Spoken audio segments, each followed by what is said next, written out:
presidente aqui do campo vai dar uma palavra, ele vai estar nos cultos de terça-feira, e aí depois nós seguimos a reunião. Quando eu fui dar uma palavra, 2 pastores e um evangelista falaram: pastor, antes que o senhor fale qualquer coisa, nós temos um problema aqui na igreja. Eu falei: qual é o problema, querido? Nós temos aqui um rapaz aqui que tudo que é culto perturba. No horário do culto fica correndo, virando banco, e ninguém adverte esse rapaz. Nós queremos que o senhor coloque ordem na casa no culto de ensinamento na terça-feira. Falei: tá bom, queridos, e o que vocês querem que eu faça? E 3 obreiros disseram: nós queremos que o senhor mande esse rapaz ficar sentado para ouvir a palavra e chame a atenção dele em público. Eu falei: mas isso daí para mim é mole. Um rapaz está perturbando vocês, deixa para mim. Terminei de pregar na reunião de obreiro, fui para casa. Quando eu cheguei em casa, eu falei para minha esposa, eu falei: meu bem, tem um rapaz aqui que está perturbando os obreiros. E ela falou: o que tu vai fazer? Eu falei: vou advertir ele no culto de ensinamento, vou chamar a atenção dele. E a minha esposa, muito crente, falou: não faça isso não. Uma alma vale mais do que o mundo todo. Em vez de tu advertir em público, procura visitar ele. E tem mais uma coisa, viu? Quem sabe esse rapaz seja mais crente que eles tudo junto. Porque pelo que eu vejo dos cultos aqui, a igreja tudo dá glória a Deus, só os obreiros não abrem a boca. Então quem sabe esse rapaz está fazendo barulho demais, está incomodando a turma. Não advirta ele, vai até onde ele mora. Eu falei: boa ideia. Fui pregar final de semana, segunda-feira, fui na loja de um empresário e falei: onde é que mora o fulano de tal? O empresário falou: pastor, mora na pior favela da cidade. Mora lá na favela da Vila do Cemitério. Nem a polícia entra lá. E se eu fosse o senhor, eu não iria, porque é muito perigoso. Falei: meu amigo, eu fui criado em favela. Eu sou ex-traficante, ex-assaltante. Eu aceitei Jesus dentro de um hospício, depois que tomei uma overdose de droga, e fui condenado pela medicina. Quando eu estava com 38 quilos dentro de uma UTI, uma crente do lado de fora do hospício dobrou o joelho e orou a Deus pela minha vida. Deus usou um louco para falar comigo, e a palavra do louco teve poder, e eu saí de dentro do hospício e virei pregador do evangelho. Não tenho medo de favela, de traficante e nem de favelado. Eu peguei meu carro e fui lá. Até onde o carro foi, eu fui. Até onde o carro não deu conta de ir, fechei o carro e entrei na favela. Pulei algumas valas e eu perguntei para um oleiro da Boca de Fumo: onde é que mora o tal do Hermano? E o oleiro disse: não é o Repolho? Falei: não sei se é Repolho ou Hermano. Me disseram que é o Hermano. Falou: não, quando ele era traficante, ele era o Repolho. Depois que se converteu, virou o Hermano. Falei: tá bom. Onde é que ele mora? Último barraco do morro. Lá embaixo, bem na costa do morro. Falei: vou lá ver esse doido.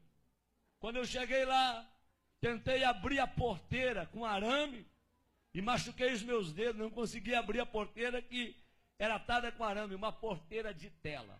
Barraquinho de madeira, querendo cair. E eu peguei e sacudi aquela porteirinha e falei: tem gente em casa? E de dentro do barraco gritaram: quem é? Falei: pastor Sandro Fontoura. E aí gritou lá de dentro: ô maravilha de Deus! Falei: esse cara não é certo não. Quando ele veio e abriu a porta do barraco, ele olhou para mim, levantou as 2 mãos para o céu e começou a glorificar a Deus. Falei: rapaz, não é hora de tu glorificar a Deus, rapaz. É hora de tu abrir esse negócio que eu vim aqui conversar contigo. Ele falou: pastor, eu estou glorificando a Deus, sabe por quê? Eu tenho 3 anos de crente e nunca ninguém veio me visitar aqui na favela, nem um crente, nem um irmão. E o senhor chegou na cidade há poucos dias. Eu dobrei meu joelho dentro desse barraco, eu falei: Deus, se esse homem foi tu que enviou para esta cidade e tu é na vida dele, tu vai trazer ele na porta do meu barraco para orar comigo. E agora o senhor está aqui na frente do meu barraco, é porque Deus me ama e Ele é maravilhoso. É só Deus para fazer uma coisa como essa. Eu falei: abre aí então. Ele veio e abriu. A hora que ele abriu, eu me abaixei e entrei no barraquinho dele. Quando eu entrei no barraquinho dele, Eu falei, irmão, é muito rápido que eu tenho que conversar contigo. É bem rápido, tá bom? Ele falou, pastor, só que antes do senhor conversar, eu quero lhe dizer que no meu barraco tem doutrina. Eu falei, doutrina? Ele disse, é doutrina. Qual é a doutrina do teu barraco? Qualquer pessoa que entra aqui dentro, antes de conversar, tem que orar. Essa é a doutrina. Tá bom? Falei, tá bom. Vamos orar? Eu falei, vamos. Quem que ora? Ele disse, pode ser eu, pastor? Pode, ora então. Ele levantou as duas mãos para o céu e falou, papai. Quando ele falou papai, eu vi que ele tinha intimidade. E quando ele começou a orar, eu arrepiei. Do pé até o caco da cabeça.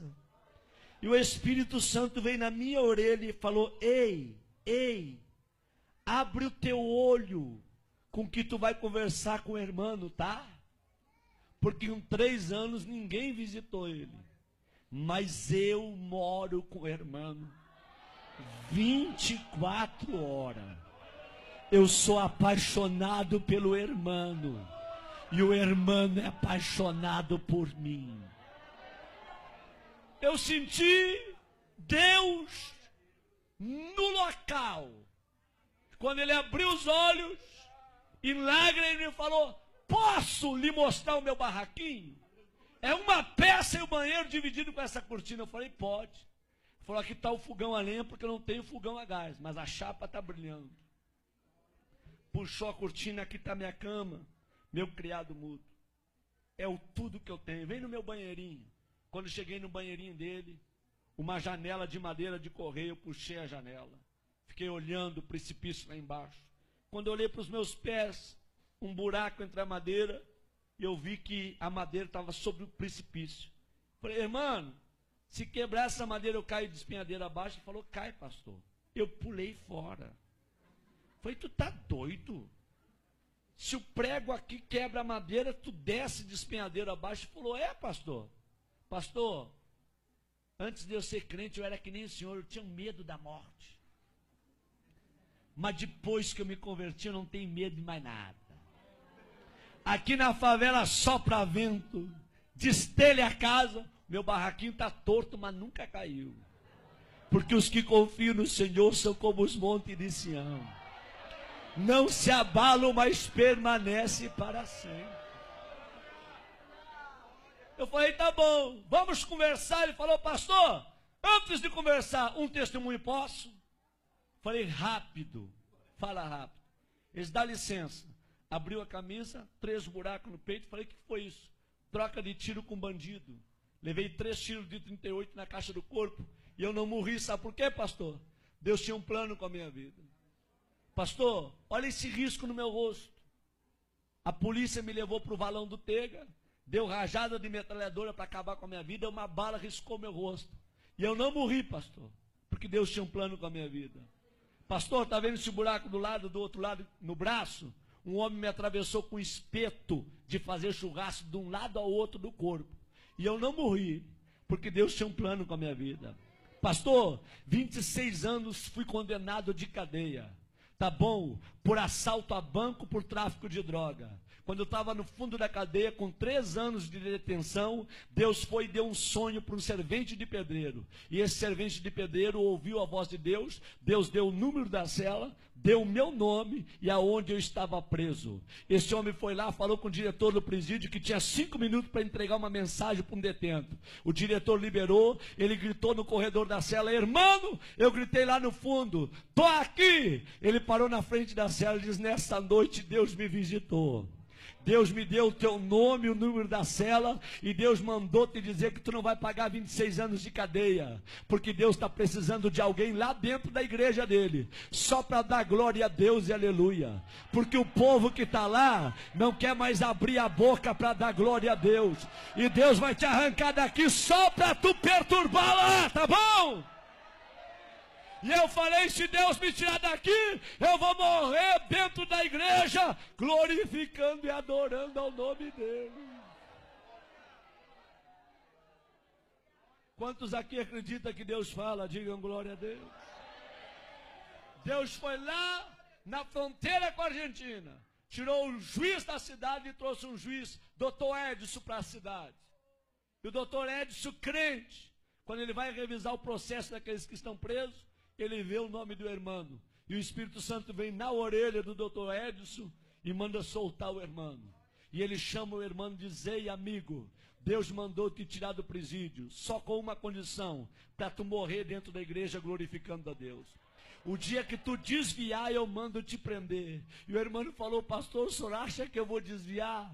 Eu não sou doido. Eu vou morrer no meio dos crentes, adorando e glorificando ao Senhor meu Deus. Quando ele falou isso, ele começou a chorar. E ele falou: me perdoa, pastor, eu estou tão feliz com a sua presença aqui, que eu não sei expressar com as minhas palavras. Eu falei: tá bom, meu filho, fica tranquilo. Ele disse: pastor, pode falar o que o senhor ia falar. Eu falei: não vou falar mais nada.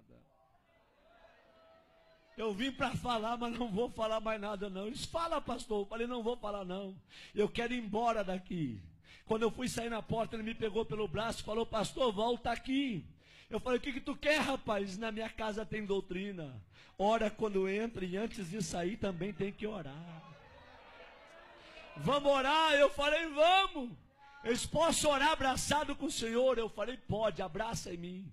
E ele abraçou comigo e começou a orar e falou: Deus, eu não tenho nada, mas o que eu tenho eu reparto com esse homem. A unção que tu me deste, enche ele com a tua glória e faça desse homem um profeta para esta região.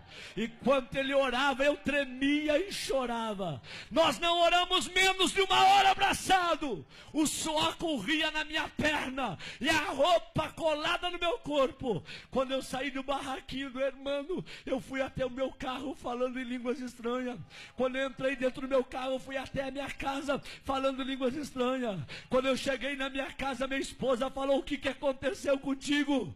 O teu rosto está brilhando. Eu disse: aperta a minha mão e me dá a paz do Senhor, porque hoje eu me converti. Hoje eu virei crente de verdade num barraco de um favelado. Deus gosta de usar gente pequena para confundir quem pensa que é grande. Abre a tua boca nesta noite e manda a glória para cima. Quantos aqui vieram receber poder e o céu do Espírito Santo nesta noite aqui, hein?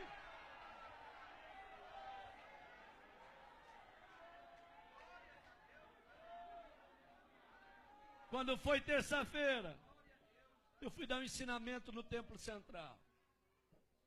E conforme eu estou dando o ensinamento, eu olho para os obreiros tudo de perninha cruzada, lenço na rótula do joelho, sem abrir a boca para dar um glória a Deus. E eu olho para o irmão lá atrás, ele começou a bater a palminha dele. Começou a se alegrar, a sentir o que ninguém estava sentindo. O irmão veio para o corredor da igreja pulando. E eu olhei para trás e os 3 obreiros que mandaram chamar a atenção dele olharam para mim e com os olhos eles disseram tudo. Pega ele agora, manda sentar. Com os olhos eles falavam tudo. Eu fiquei numa guerra entre a igreja, os obreiros e o irmão. Eu falei: Deus, o que eu faço para salvar o irmão? Aí Deus me deu autoridade. Eu falei: irmãos, quem aqui conhece a história desse rapaz que está aí no corredor? Levante a mão. Ninguém levantou a mão. Quem já foi visitar ele, aonde ele mora? Ninguém levantou a mão. Eu falei: em 15 minutos eu vou falar a história desse rapaz para vocês. Quando eu terminei de falar a história do irmão, a igreja tacou para chorar. E eu falei: traz o irmão aqui no púlpito comigo. E os obreiros desçam do altar todos agora. E o irmão abraçou comigo no altar. Eu falei: a partir de hoje, a história desta igreja muda. Vai ser um doido atrás desse púlpito e outro doido no meio de vocês. Mas a partir de hoje eu quero crentes cheios da glória de Deus. Homens cheios do Espírito Santo, que sejam apaixonados por Deus. Deus não te julga pelo que tu tem, Deus te julga pelo que tu é. Tu pode morar num barraco cair nos pedaços, mas se Jesus mora lá juntamente contigo, você tem valor. Abre a tua boca e manda a glória para cima.